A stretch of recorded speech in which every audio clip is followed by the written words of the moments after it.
प्रत्येक पक्षाच्या नेत्यापर्यंत मी माझं गाऱ्हाणं मांडत आलोय। निवडणूक लढवणं हा काय माझा गुन्हा आहे का? जर माझी पक्ष संघटना मला शहरामध्ये वाढवायची असेल तर निवडणूक लढली गेली पाहिजे। आणि पक्ष संघटना जर मोठी होत नसेल, काही लोक शहरामधील निवडणूक आपण लढवली नाही पाहिजे, कशा करता तुम्ही निगेटिव्ह अप्रोच करता? कशा करता तुम्ही निगेटिव्ह अहवाल साहेबांपर्यंत पाठवता?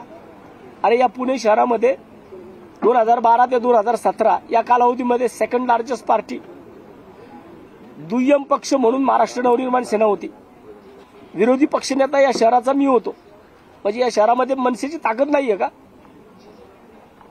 या शहरामध्ये महाराष्ट्र नवनिर्माण सेनेची ताकद आहे। मी वारंवार सांगत होतो की या पुणे शहराचा पहिला खासदार हा वसंत मोरे होऊ शकतो, परंतु काही लोकांना वाटत नाहीये की वसंत मोरे हा स्वकेंद्रित राजकारण करतो, अशी लोक म्हणतात। आजपर्यंत हा आरोप माझ्यावरती फक्त लावताना पक्षाच्या कोर कमिटीच्या नेत्यांनी लावलेला आहे।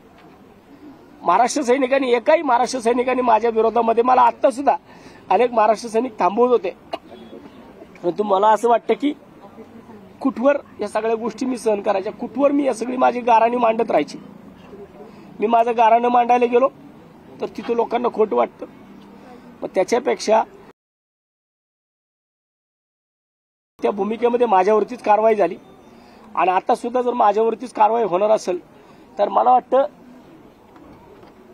कुठल्याही पदावरती न राहिलेलं बरं। म्हणून मी आज माझ्या प्राथमिक सदस्यत्व पदाचा, माझ्या सरचिटणीस पदाचा, माझ्या संघटक पदाचा मी राजीनामा दिलाय। इथून पुढे मी अजून कुठल्याही पक्षामध्ये गेलेलो नाहीये। माझी जी काय भूमिका असेल ते पुणेकर माझे मायबाप आहेत, ज्यांनी मला एक स्थान दिलेलं आहे त्यांच्या मनामध्ये। पुणे शहरातले पुणेकर ठरवतील की वसंत मोरेने भविष्यात काय करायचं। पुणेकर म्हटले वसंत मोरेने लढायचं तर 100% वसंत मोरे एकटा लढणार आणि तो पुणेकरांसाठी लढणार। पुणेकर म्हटले की नाही थांबायचं, मी थांबणार।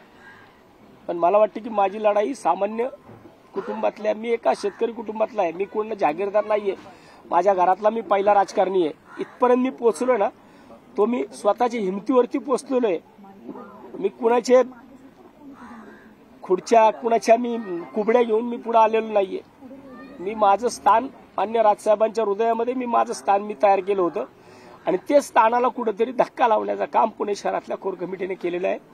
त्यामुळे मला वाटतं की अशा लोकांमध्ये त्या कोर कमिटीचा मी एक सभासद आहे आणि मला वाटतं त्या कोर कमिटीमध्ये मला काम करायचं नाही आणि मला इथून पुढे परत बोलवलं जाईल, कोर कमिटी बरखास्त करू काय करू, परंतु मला त्या लोकांबरोबर कामच करायचं नाही।